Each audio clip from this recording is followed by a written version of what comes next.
دوسری گزارش یہ ہے کہ روزے کا جو ادب اور احترام ہے اس کو صحیح طریقے سے ادا کیجیے گا۔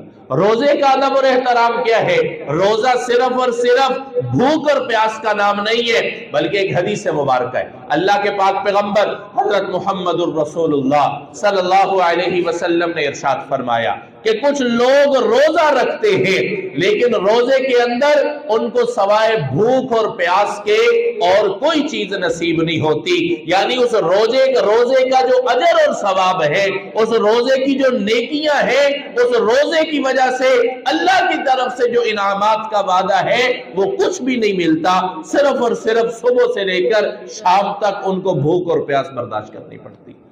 اس حدیث مبارکہ کا کیا مطلب ہے؟ اہل علم نے، تمام محدثین کرام نے اس حدیث کی تشریح یہ لکھی ہے، تفسیر یہ لکھی ہے کہ جو بندے روزہ تو رکھ دیتے ہیں لیکن